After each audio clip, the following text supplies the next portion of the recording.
Hey guys, clayrammage, welcome to my channel. Back again with another Goodwill bins haul, and this time, as you can already see by the video, I am using my new camera and finding some stuff as you guys come along with it. You can see I just found that antique print from 1879, pretty exciting. And today there was a number of different things in the bins as usual.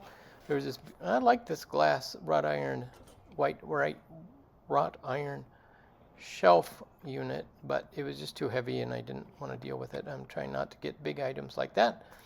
And yeah, it was just a real hodgepodge. It's a little vintage ice bucket, but no lid. And then this teapot was handmade. It was signed on the bottom, but no lid again.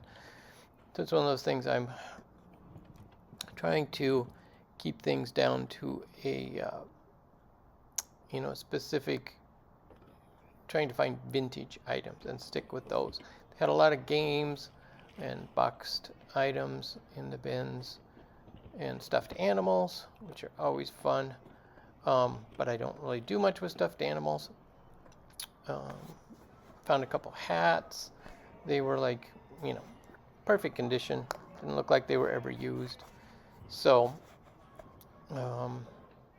and more stuffed animals. They seem to do a lot of stuffed animals in one bin, and then, you find them here and there and everywhere.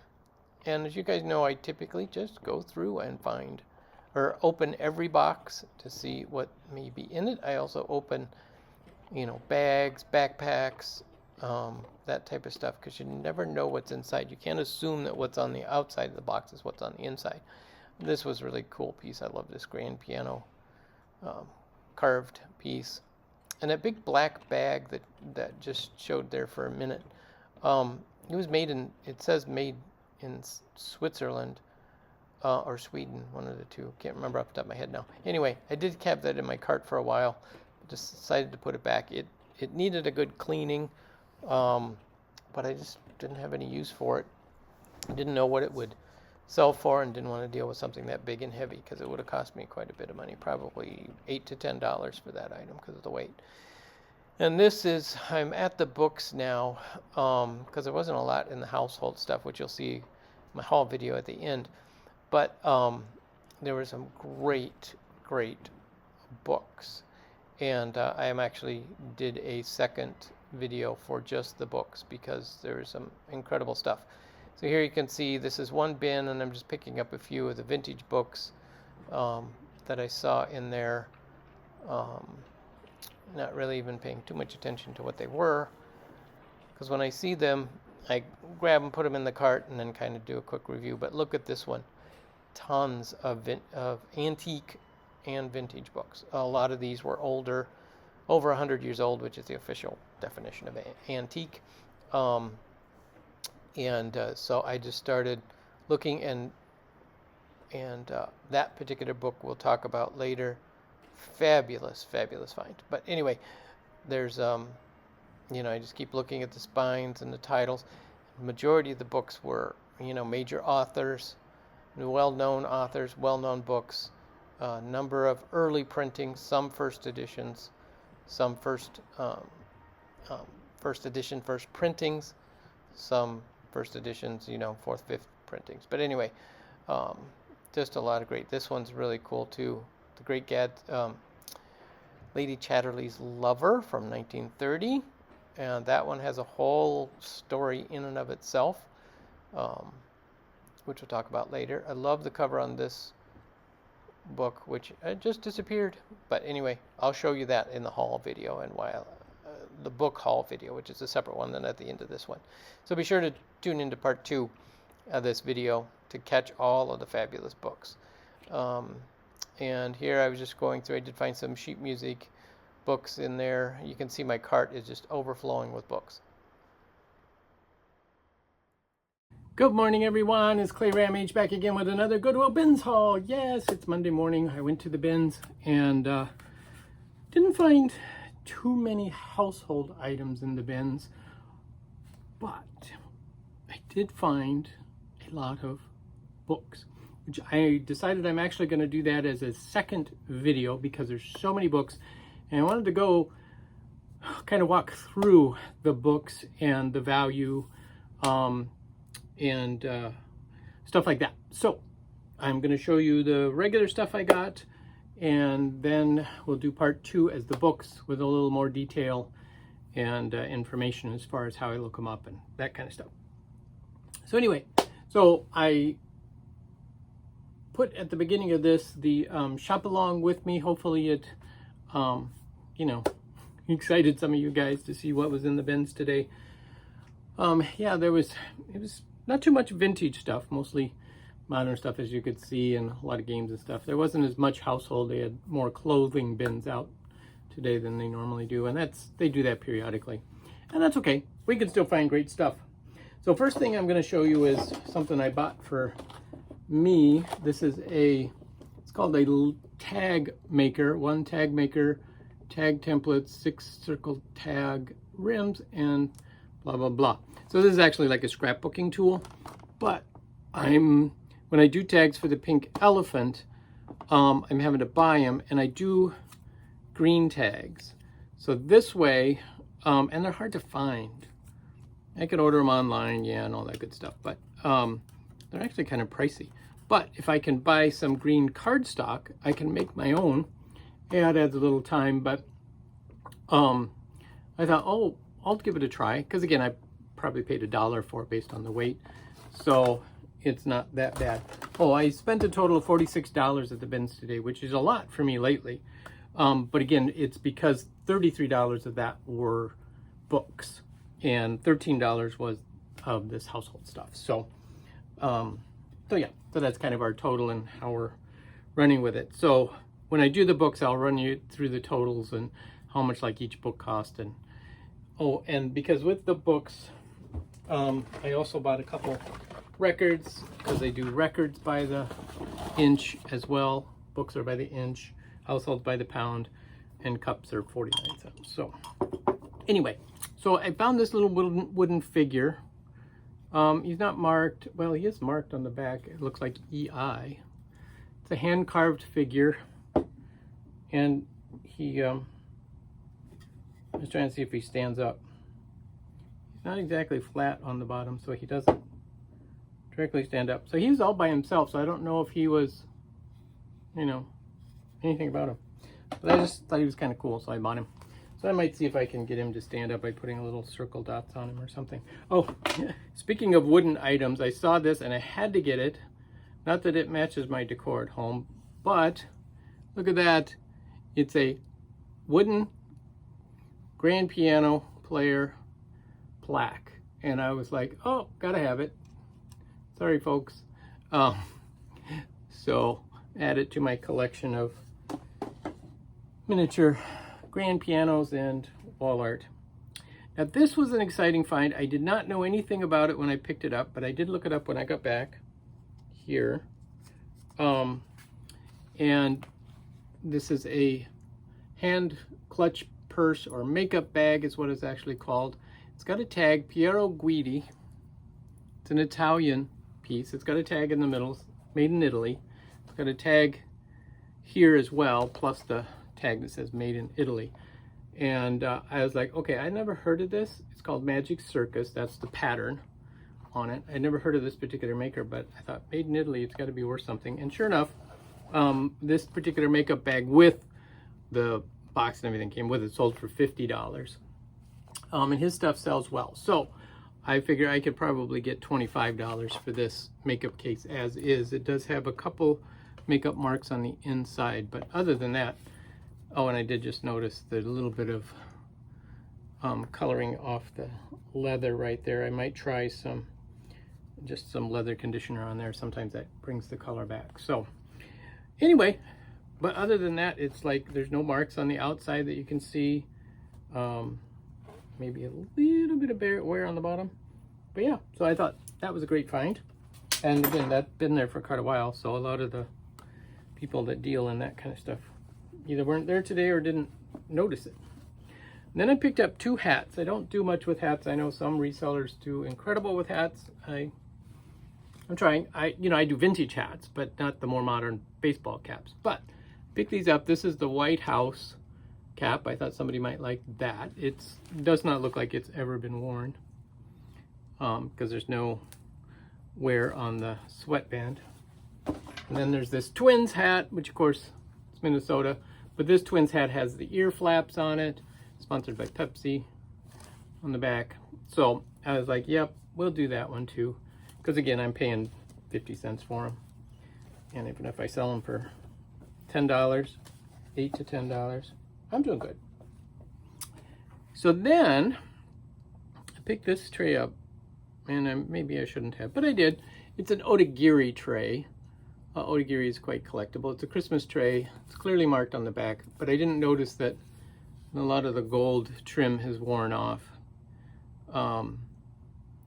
But it's still a very nice tray. So the main image, the sleigh with the horses, has not worn off. Somebody does have a big piece of masking tape on the back, and I don't know if that's going to come off.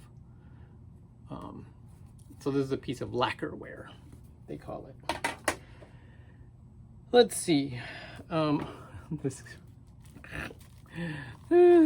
picked this up just because it's one of those funny things, and these are the kind of things we sell at the Pink Elephant. They're weird, unusual, make a statement. It's political toilet paper. It's the GOP elephant. So if you don't like the GOP, you can let them know what you think of them by using this toilet paper. Anyway. Oh, fun, fun, fun. Here is a, what is that? Christmas. True blank there. Sorry, I was still stuck on the political stuff. And you gotta have humor about this stuff. I think that's part of our problem today is we're so serious about everything that, you know, our politics have gone off the edge because we can't laugh at each other.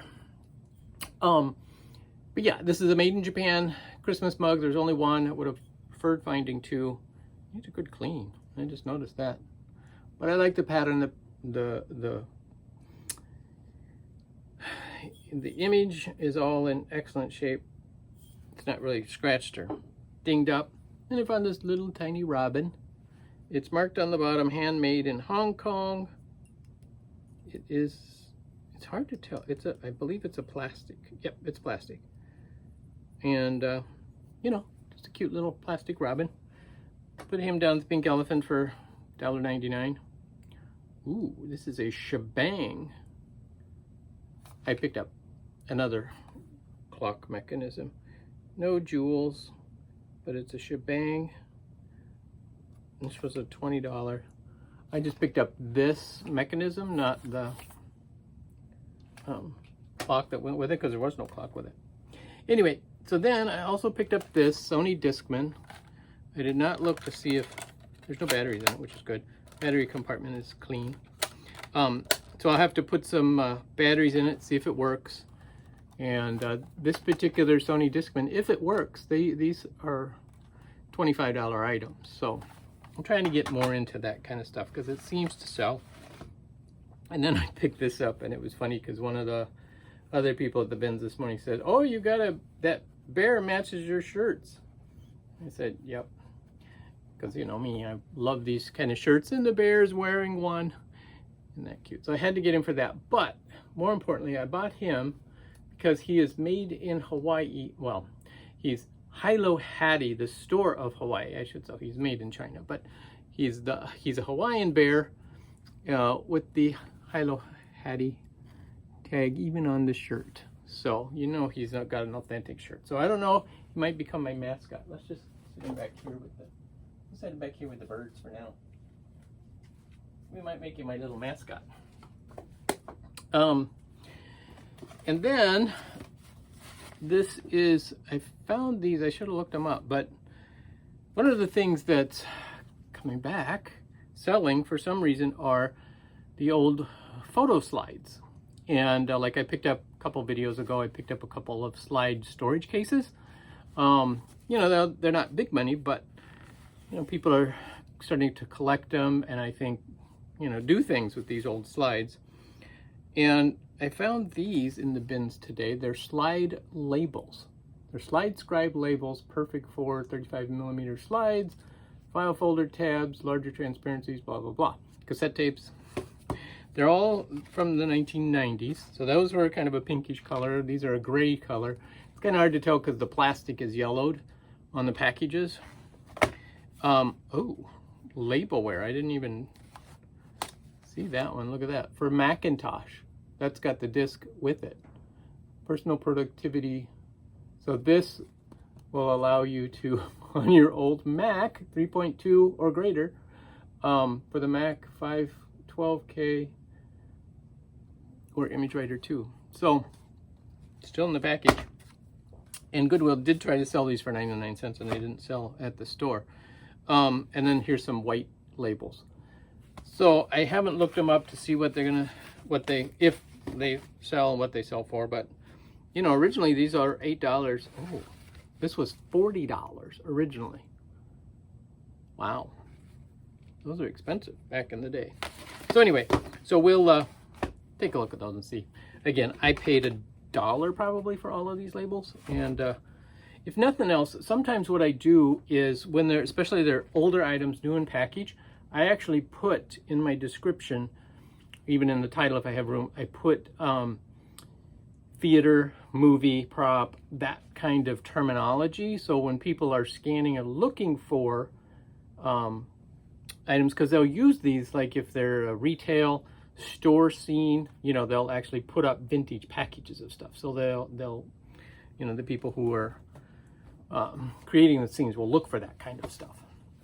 So I put that kind of description, and I have sold stuff to different theater companies, and I've shipped stuff to CBS Studios. So, you know, now whether they ever appear in anything, I have no idea. Or if it's somebody ordering for themselves, I have no idea. But, you know, it's something to keep in mind. The more you can list, the more, you know, the more you can describe things or use terminology like that, the more people you can be selective when they're doing queries. So anyway, I'm going to give you a little glimpse. I told you about all the books that I got. So here's one of them I got. All of these books are pretty much antique. In other words, they're 100 years or older. There's some that are from the 30s, but most of them are older than that. This particular one's from the 50s. And this is a Guide to Marks of Origin on British and Irish Silver Plate. So this is actually a book that tells you about the different marks they used in England for silver-plated items from the 1500s, from this 1500s forward, yeah, 16th century through 1959. And these are the lesser-known silversmiths, which is kind of cool. But this book alone is worth $13. Now I paid $33 for the whole lot of books. I think I probably have close to 50 books. So I know I paid probably 50 cents a book. Let's just say that. So this is, you know, pays for most of what I got. I found another book that I quickly looked up when I checked out that was $25. So between those two books alone, I'm already in the profit. So, you know, I'm excited about the books I found. They're all pretty much major authors, major titles, but like I say, antique and vintage. So some I haven't looked to see if some are first editions or not. So I'm excited to get to do that, and I'm excited for the next video that you guys can follow along. So thanks guys for watching. Catch you next time.